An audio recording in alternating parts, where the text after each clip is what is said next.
Hello and welcome to the new series of Drishti IAS. My name is Pooja Dwivedi. Today is a very interesting and burning or recurrent topic that we see in our newspapers. The relationship between NRC, Assam Accord and Section 6A of the Citizenship Act, which was inserted after the decisions were taken to delete the foreigners in the region of Assam. Now, many of you get confused with respect to all these three things. I'm here to clear the confusion.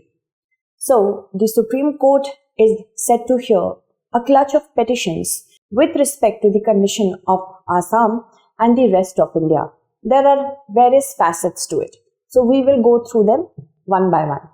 Without any further ado, let us look at the particular topic section. First of all, we will discuss the Section 6A of the Citizenship Act. Then, we will also discuss about the background. When Assam registered a huge or massive influx of immigrants after the war, the Bangladesh Liberation War. The Assam Accord, which was signed when Rajiv Gandhi was the Prime Minister, NRC or National Register of Citizens. Also, what is the current plea that the Supreme Court will hear, along with questions surrounding Section 6A specifically. And a question will be put in the comment segment, so you can answer it there and I will announce your names. The current news is that the Supreme Court is set to hear petitions challenging Section 6A of the Citizenship Act. The first and foremost question the Supreme Court wants an answer for is whether the provision of Section 6A in the Citizenship Act is constitutionally valid or not, and thereafter the other petitions will be entertained. Now, another petition is also challenging the one of the core elements of the Assam Accord, specifically that is related to foreigners. Moving ahead, now first of all, let us talk about Section 6A. This Section 6A was inserted in the 1955 Citizenship Act, and as we know, citizenship is dealt with under Part 2, Articles 5 to 11 of the Constitution of India. It was inserted in December 1985. It is a special provision on citizenship of persons covered by the Assam Accord. We will discuss Assam Accord also. Who is a citizen in Assam according to this provision? People who entered India between January 1, 1966 and March 25, 1971 and then have been living in Assam since then. So these people can register themselves as citizens. It is different for the cutoff if we compare the cutoff for the rest of the India when it comes to the cutoff in which way? When we discuss the cutoff by which we measure a person to be a citizen or not. Assam is the only state in India to have an exclusive cutoff date. This is a challenge to Article 14 of the Indian Constitution because Article 14 talks about equality. And for the rest of the country, the cutoff date is July 19, 1949. Now, background is a must when we are going to discuss Assam Accord. See, when West Pakistan was torturing East Pakistan with respect to the conditionalities, it was imminent that a war was in the making. So, after the math of the Bangladesh Liberation War, so it is a result of the aftermath of the Bangladesh Liberation War, which was fought in 1971. Once that happened, a huge influx or a massive influx of refugees started finding their way out. Now, it wasn't so that every person who wanted to get out of Bangladesh, now Bangladesh, was doing so only after the war. The perpetrations of different kinds of torture was even before that. So, this influx was in a phase-wise manner. When this influx happened, the people who were living in Assam had to deal with different kinds of new people. As indigenous population started feeling some sort of discomfort, which later on was amplified after the war it was of course expected of the government to take certain steps to take care of the situation of the indigenous people who were already living there, because it was a threat to their demography. So what happened? On 19th of March 1972, Bangladesh and India entered into a treaty of friendship, cooperation and peace. Both the countries agreed upon to certain things. First, not to be aggressive towards each other. That was the first condition of this treaty.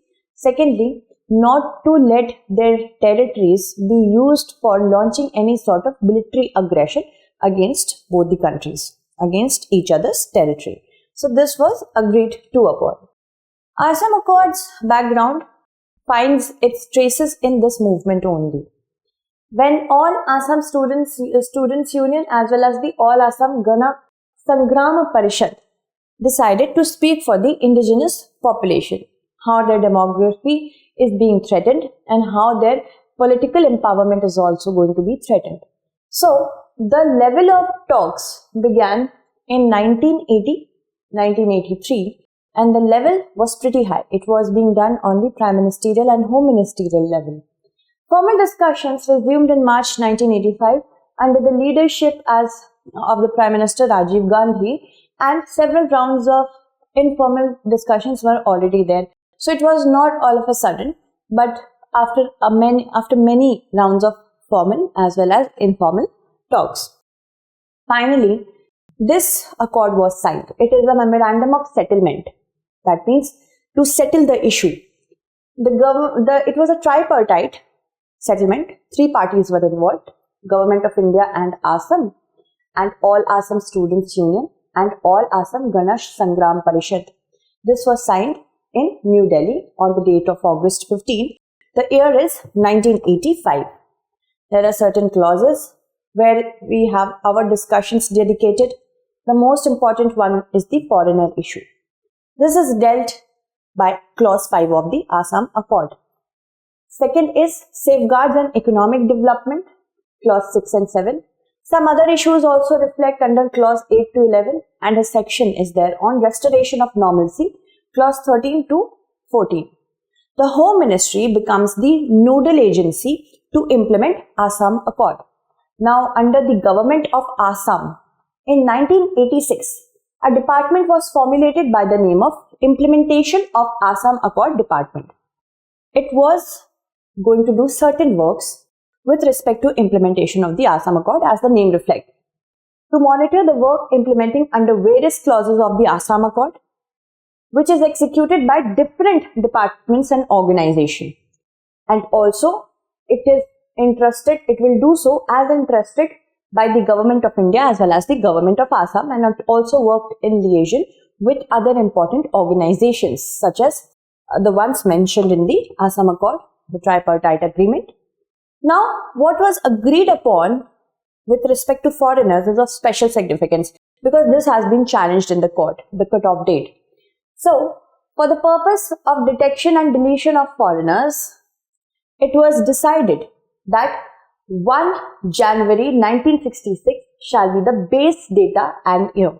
So, all persons who came prior to Assam on this date being the base, they are categorized under one category. Okay. So, whose name appeared on the electoral rolls, this electoral roll, which was used in 1967 election, it shall be regularized. Regulations and monitoring will be done. Then foreigners who came to Assam after 1st January 1966 and up to 24th of March 1971. These people or foreigners will be dealt according to the Foreigners Act of 1946 and Foreigner Tribunals Order of 1964. Their names will be deleted from the electoral rolls in force. Okay. Now, such persons which I have mentioned above will be required to register themselves before the registration offices of respective districts.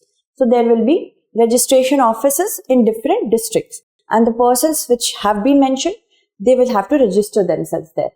This will be done in accordance with the provisions of the Registration of Foreigners Act of 1939 and the Registration of Foreigners Rule 1939. Then, on the expiry of the period of 10 years following the date of detection, the names of all such persons will have been deleted, which have been deleted from the electoral roll shall be restored. Okay. So, this is their inclusion in the electoral roll. And this is after the expiry of the period of 10 years. If we compare it, we are going to calculate this tenure from the date on which the person has been declared as a foreigner. Okay. And all such persons who were expelled earlier, but since re-entered, if they have re-entered illegally into Assam, then they shall be expelled. Okay. Moving ahead now under clause 5.8. Foreigners who came to Assam on or after March 25, 1971, they shall continue to be detected, deleted, and other practical steps will be taken to expel such foreigners. This is one of the issues which have been raised. The contention with respect to the date.